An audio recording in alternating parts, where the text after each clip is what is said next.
Halo pemirsa GPR TV dari Sabang sampai Maroke, dari Miangas hingga Pulau Rote. Bertemu lagi bersama saya Bona Azari Nisak dalam program Kominfo Newsroom.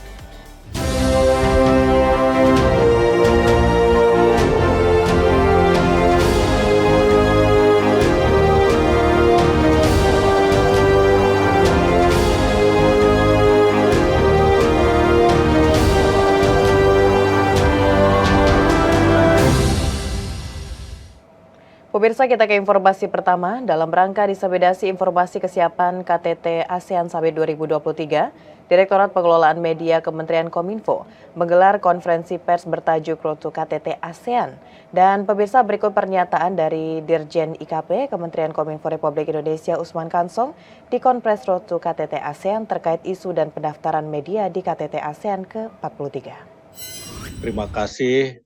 Yang pertama, saya sampaikan kepada teman-teman pers, kawan-kawan jurnalis yang sudah hadir di acara konferensi pers persiapan KTT ASEAN atau ASEAN Summit tahun 2023.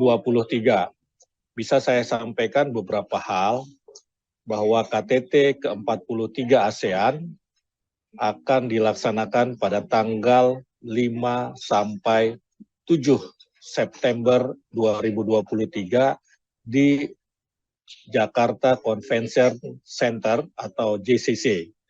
KTT ASEAN ke-43 ini akan diikuti oleh 26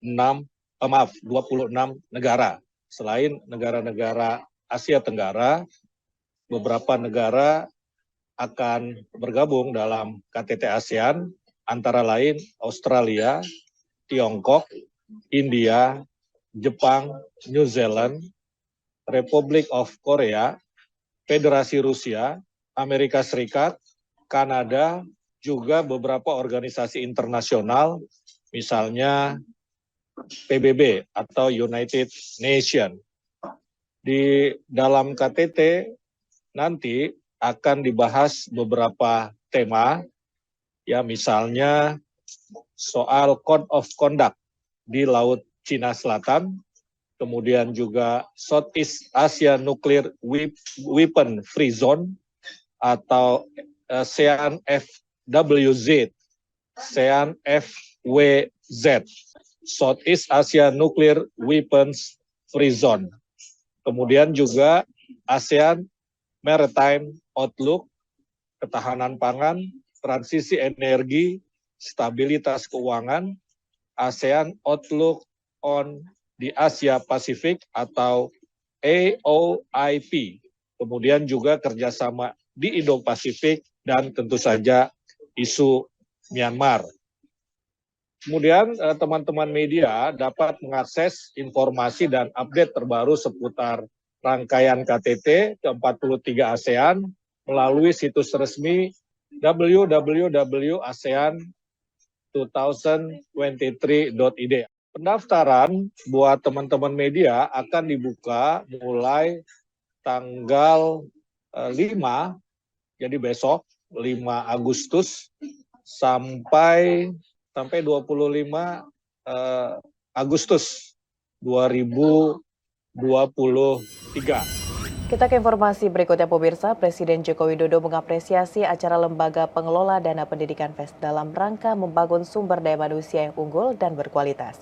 Dalam sambutannya, Presiden Republik Indonesia berpesan kepada penerima beasiswa LPDP untuk mengamalkan ilmu yang diperoleh untuk kepentingan bangsa. Presiden Joko Widodo dalam sambutannya di LPDP FES mengatakan generasi muda akan sangat menentukan posisi Indonesia pada 13 tahun ke depan, yang merupakan masa-masa penting menentukan keberhasilan tanah air menjadi negara maju atau tidak. Presiden Republik Indonesia mewanti-wanti bahwa sudah banyak negara di dunia yang hingga saat ini mengalami posisi stagnan sebagai negara berkembang. Hal tersebut terjadi karena negara-negara tersebut tidak bisa memanfaatkan potensi untuk melompat menjadi negara maju. Karena itu Presiden mengajak generasi muda untuk berhati-hati dalam memilih pemimpin dalam pemilu 2024. Meski demikian, ia juga menegaskan bahwa kedaulatan sepenuhnya ada di tangan rakyat. Untuk bisa masuk menjadi negara maju. Bisa atau tidak, ya tergantung kita sendiri. Tetapi menurut saya kepemimpinan di 2024, kepemimpinan di 2029, kepemimpinan di 2034 menjadi akan sangat menentukan. Negara ini bisa maju atau tidak maju. Selain itu, Presiden Joko Widodo berpesan kepada para penerima beasiswa LPDP agar memanfaatkan ilmunya dengan baik dan pulang ke tanah air setelah masa studi selesai dan berkontribusi dalam pembangunan di Indonesia. Untuk saudara-saudara semuanya dan setelah pulang, setelah selesai studi,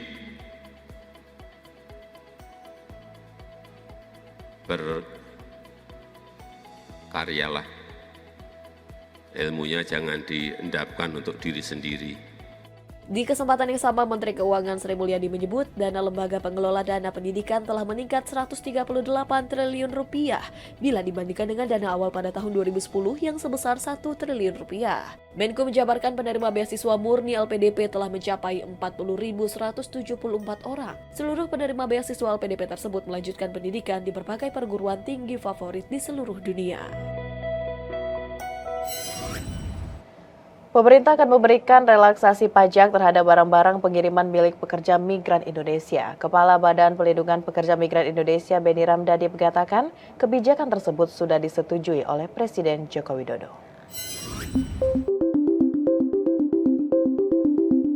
Presiden Joko Widodo memberikan sejumlah relaksasi kepada pekerja migran Indonesia terkait barang-barang yang mereka kirim atau bawa ke tanah air. Dalam keterangan pers usai ratas, Kepala Badan Perlindungan Pekerja Migran Indonesia, Beni Ramdhani, mengungkapkan bahwa relaksasi yang diberikan kepada para PMI diantaranya kebijakan yang mengatur secara khusus mengenai barang-barang milik PMI hingga tidak ada biaya untuk mengurus International Mobile Equipment Identity pada handphone saat mereka pulang ke Indonesia.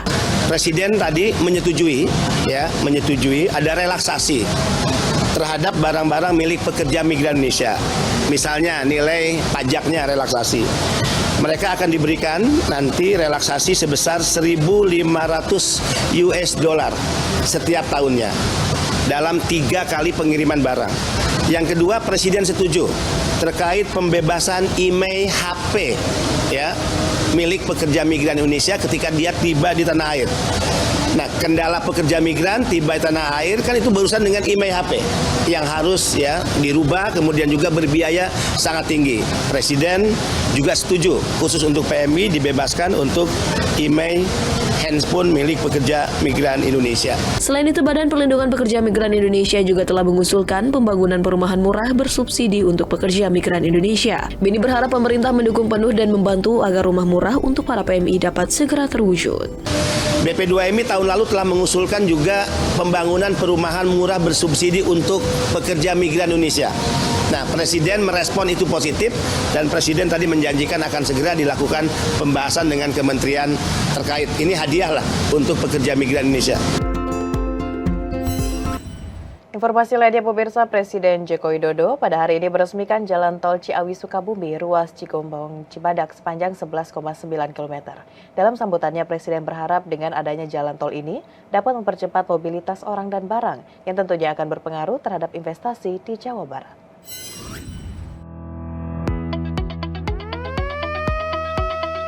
Presiden Joko Widodo pada Jumat 4 Agustus 2023 meresmikan Jalan Tol Ciawi-Sukabumi ruas Cigombong-Cibadak.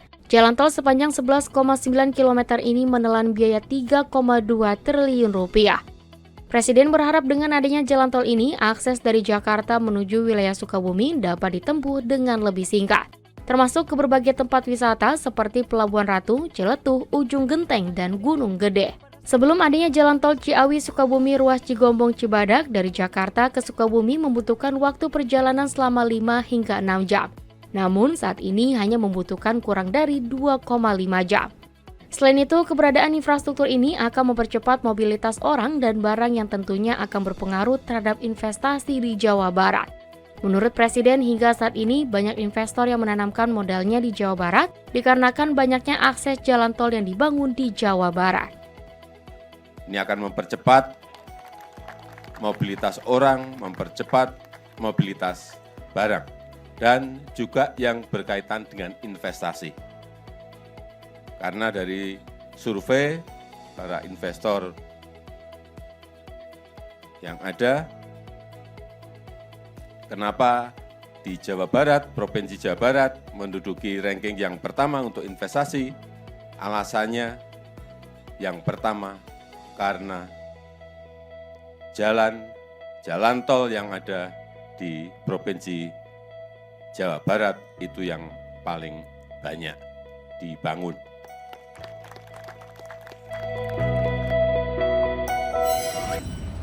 Wakil Presiden Maruf Amin merespon adanya pengajuan uji materi Undang-Undang Nomor 7 Tahun 2017 Pemilihan Umum tentang batas usia minimal calon presiden dan wakil presiden kepada Mahkamah Konstitusi. Wapres menilai pemerintah menyerahkan sepenuhnya kepada MK sebagai lembaga yang berwenang menguji undang-undang.